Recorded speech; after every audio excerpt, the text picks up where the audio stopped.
Hello and welcome back to Rage Gaming. My name is Hollow, and today we're talking everything Elden Ring DLC. While we wait for the official confirmation of what and when and so on, we have had quite a few indications of DLC, hints even of multiple, a likely fake title leak, a financial report, and even an interview with Miyazaki that talks about a lot of this, gives us a lot of insight. What could the DLC actually be? What is most logical and likely at that? How long will we expect to wait? Maybe we'll get some updates before then. There's a lot I've mentioned or discussed in various videos as we've gone through all of this stuff at the time, but this video serves to compile it all in one place. So this is the current state of the Elden Ring DLC and everything we know currently. Let's start with the main one. Will there be more Elden Ring content? That may take on the form of free updates, which we've already experienced, but may also take on the form of, say, paid DLC with much more content involved. We begin then with the financial report of Kadokawa Corporation, the parent company of From Software, which all but confirmed updates for the game. But these are specifically the financial results of Kadokawa's fiscal year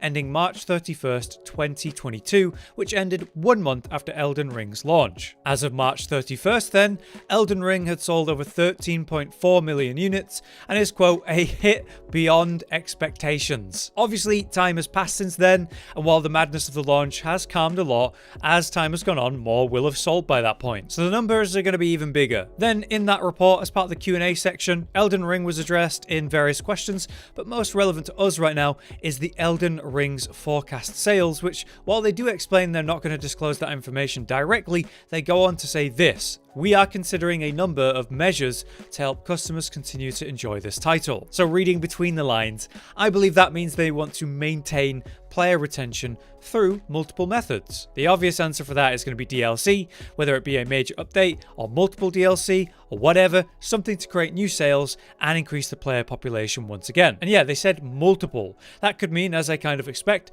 multiple paid DLC to make more money, but another answer is also free updates like we've seen in the past. That could also come in many forms, the number one being the unused PvP matchmaking, arenas, and ranking systems. We've actually seen data mined in-game already, but we'll get to that shortly. What matters most here is that we can safely expect at least one major update for the game, but multiple also seems very likely at this point. A game so insanely successful like this, it's a no-brainer to keep supporting it, right? But what does Miyazaki think about all of this? Well, we have an idea actually, because not too long ago, he had an interview in which he talked about the success of Elden Ring with new fans and possibly its future. This interview was with 4gamer.net, with the president himself, Miyazaki, tackling the topic of what they aimed for in Elden Ring. In late July, this interview was released, and in it, Miyazaki explains that he's very grateful so many players from outside the fans of the original series have now tried Elden Ring, but he expressed he was confused it even happened. Like, he mentioned the possible collaboration with George R.R. Martin,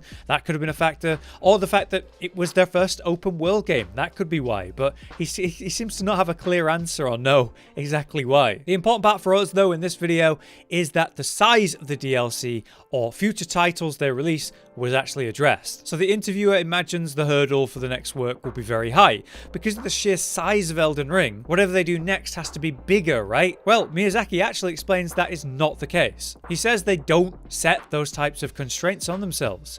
They do not plan to try to beat the sales of Elden Ring with the next release. And to be fair, that's a big ask, isn't it? He says they don't have to make the same scale in the future, explaining that this concept would lead to impurity in the game production. They'd end up being conservative with their work. So what I imagine he means by what if they got conservative is what if they avoid pushing the limit, because if they have to do more than last time, every time, they're going to try to prevent themselves from having to do more and more and more again and again and again, and that leads to a very messy situation. Like he said, an impure game production. Either way, at the end of the interview, the vital part for us is this. 4gamer asked what will happen to Elden Ring's development in the future, and Miyazaki states that updates for Elden Ring will continue, then mentions other titles he's not going to speak of just yet. So there you have it. Kadokawa want to consider multiple ways to support Elden Ring as of a few months ago, and Miyazaki a couple months later literally says the game will see more updates. But the next question is, when. Generally, I imagined the size of Elden Ring DLC is going to be big to match the scale of the original game, but after that interview, I feel like maybe I've changed my mind about that. Maybe they don't have to hold themselves to silly, always bigger standards, and maybe that's part of what makes From Software so great. They just make what they feel is right, what they want to. Whatever they end up choosing to do, the size or otherwise, I'm probably going to appreciate it. I was just wondering personally though, if the size of the DLC would be big due to it being Elden Ring, and that maybe that'll delay how quick it comes out compared to the previous DLCs they've released with other games. So I recently looked into that to do a full comparison, and I mentioned that in a video recently, so I'm going to gloss over it quickly here. The most outrageous example of their DLC timelines was easily Dark Souls 2. It released 4 DLC updates in the span of about a year, which is just insane. It hadn't even been 3 full months after the game came out that they were already announcing their first DLC, and that came out a month later. We're already past that point now with Elden Ring. So looking back at all of the games in the DLC, Dark Souls 1 released in September 2011, with the Artoris of the Abyss DLC coming out 13 months later in October 2012. Dark Souls 2 had the crazy timeline, but let's move forward to Bloodborne. That released in March 2015, with its DLC, The Old Hunters, only 8 months later in November 2015. And then we have Dark Souls 3 finally, which released in March as well, in 2016. The Ashes of Ariandel DLC, that came out in October of the same year, even faster than previously, 7 months later, which was then followed by another DLC, that being the Ring City DLC in March 2017. That was 12 months since the first launch. So 2 DLCs in a year. Therefore, the average release time for a DLC is within a year, and multiple DLCs have been released in that timeline before as well. We are now through 5 months since launch, and we've not had any actual announcements of DLC yet, like not even a teaser. But I reckon it's coming soon. The release of the DLC, maybe that's a bit less certain, but I hope to see a DLC for Elden Ring before 12 months have passed from the original release based on the history. On that note, we should talk finally about the leak. This image appeared online and appeared to be Bandai Namco's major titles plan for the financial year of 2023. Largely, this was discredited as fake due to the various fan-made logos and weird timelines for many of these titles, so you shouldn't take this too seriously. However, obviously, it does have that suggested DLC for Elden Ring, the Barbarians of the Badlands, which is, as said by many, a bit of a generic title for From Software, further questioning if this is real. Still, it does bring into the question of what would the DLC actually be on? I've made a few lore videos myself talking about topics of this nature, and I feel, along with many in the community, there is a most likely option, and that would be Miquella. And with Miquella, the Dreamworld. We might even enter via Miquella in his cocoon, much like in other DLCs such as Artoris of the Abyss in Dark Souls 1, or The Old Hunters of Bloodborne, in which a hand grabs you and takes you through a portal. That would work well with Miquella because, yeah, he's literally there with an outstretched hand, ready to grab us. It's totally what he wants to do. Silliness aside though, that does seem a bit logical, weirdly. We could explore the dream world or worlds that exist in Elden Ring. There's been cut content with an NPC tied to dream worlds in the game, and there's also an actual dream world we do experience in the game right now, the Deathbed Dream. There's various mentions of dream worlds in game currently via the different sleep items and their descriptions and story, and I likely tie St. Trina to Miquella, which I have a whole video about. So yeah, I actually believe, and many in the community would seem, that Miquella is a tie to a major DLC adventure, and that could see us in a whole new world, or a dream world, and that can let the devs create a new region and a whole different take on Elden Ring. However, that's not the only possibility. Another video I made delved into the lands outside the lands between, the various nations we do interact with in various ways and have learned about. One major region outside is obviously the Badlands though.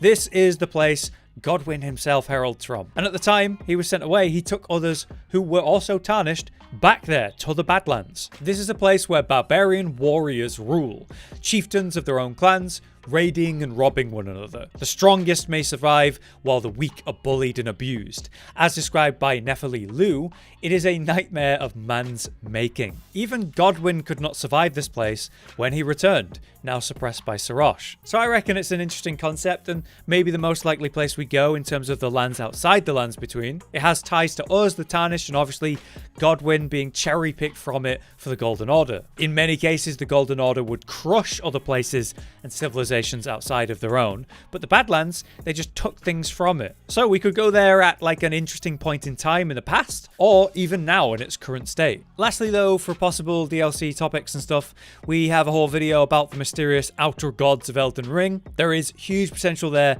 for these guys, how they impact our world and could do so more aggressively. The god of the giants, for example, there's a scarlet rot that affects Millennia, there's the whole moon aspect with one of the optional endings, and plenty more, honestly. It is a major theme that's directly impacting the history of the Lands Between, and things we also will experience in-game for a playthrough. So, while not the most substantial, due to how vague of a topic it is, there is a lot of potential there with outer gods for them to work with. Still, DLC is not the only option for Elden Ring, right? There's still hope for some free updates that might be a lot smaller but come sooner. Things like those PvP updates many are hoping for, like balance changes to improve the current state of PvP, which has ironed out its meta a bit now. There's the 3 arenas around the world that lay dormant, despite being fleshed out with the perfect setup for match-made PvP. And that would be great, to have people you matchmake into, which has set levels close to yours. They're all limited on healing. There could be like a 1v1 mode, free-for-all, or team battles,